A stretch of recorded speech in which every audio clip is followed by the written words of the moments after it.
ኢትዮጵያን ከማርያም ለይቶ ማሰብ ዜናውን ከቃና ለይቶ እንደማዳመጥ ነው። በዚህ ጥንታዊ ምድር ላይ ብዙ ስሞች ተነስተዋል፣ ብዙ ዝናዎች ተሰምተዋል፣ ብዙ ታሪኮች ተነግረዋል። አንዳንዶቹ ከዘመን ጋር ጠፍተዋል፣ አንዳንዶቹ ደግሞ በትውልድ መካከል ተረስተዋል፣ አንዳንዶቹ በመጽሐፍ ውስጥ ብቻ ቀርተዋል። ነገር ግን የማርያም ትዝታ እንዳለት ታንጻ እንደ ከዋክብት በርታ እንደ ጤዛ በልብ ላይ አርፋለች።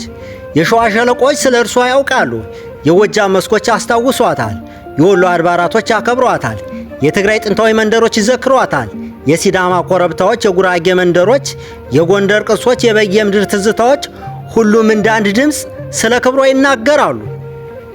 አገር በካርታ ብቻ አትገለጽም። አገር በተራራዋ፣ በወንዟ፣ በዛፏ፣ በፏፏቴዋ፣ በሰማያዋ ብቻ አትታወቅም። አገር በልቧ ትታወቃለች። የኢትዮጵያ ልብ ለብዙ ዘመናት በእምነት ተሞልቶ ኑሯል። በአባቶች እጅ የተገነቡ አድባራቶች፣ በመነኮሳት ጸሎት የተቀደሱ ገዳማት፣ የዘማሪዎች ድምፅ ያስዋባቸው በዓላት፣ የእናቶች እንባ ያረጠባቸው ደጃፎች እስከ ዛሬ ድረስ ትውስታን ተሸክመዋል። በአንድ የገጠር ቤት ውስጥ አንዲት እናት ልጇን አቅፋ በጸጥታ ትጸልያለች። በሌላ ስፍራ አንድ አዛውንት የዘመናትን ችግር ተሸክሞ ወደ ሰማይ ይመለከታሉ። በሌላ መንደር አንድ ሕፃን የሰማውን ውዳሴ በደስታ ይደግመዋል። እነዚህ ሁሉ የተለያዩ ሰዎች ቢሆኑም አንድ የጋራ ትዝታ አላቸው። ያ ትዝታ በዘመን የማይረሳ ከርቀት የማይጠፋ በችግር የማይደበዝዝ ነው። የአክሱም ድንጋዮች ቢናገሩ ምን ይሉ ይሆን? የጣና ሞገዶች ቢዘምሩ ምን ይዘምሩ ይሆን? የላሊበላ ጥቁር ዓለቶች ቢመሰክሩ ምን ያስታውሱ ይሆን? ምናልባትም የብዙ ትውልዶች እንባ፣ የብዙ ልቦች ተስፋ፣ የብዙ ዘመናትን እምነት ይናገሩ ነበር።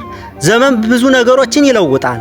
አለባበስን ይቀይራል፣ ቋንቋን ይለውጣል፣ ከተሞች ያርጋሉ፣ መንገዶች ይስፋፋሉ። ነገር ግን አንዳንድ ነገሮች ከለውጥ በላይ ናቸው።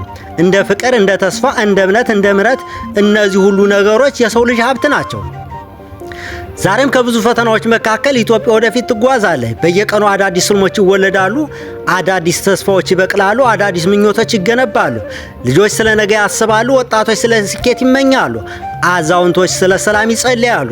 እናም በዚህ ሁሉ መካከል እንደ ጸጥታ የሚወደድ፣ እንደ ብርሃን የሚያበራ፣ እንደ ጤዛ የሚያልፍ፣ እንደ ዜማ የሚሰማ፣ እንደ መዓዛ የሚጣፍጥ የማርያም ትዝታ አለ።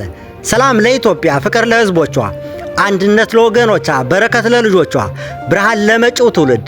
ሰላም ለኢትዮጵያ። በድጋሚ ቴዎድሮስ ሽፈራው ነኝ። ሰላማችሁ ይብዛ።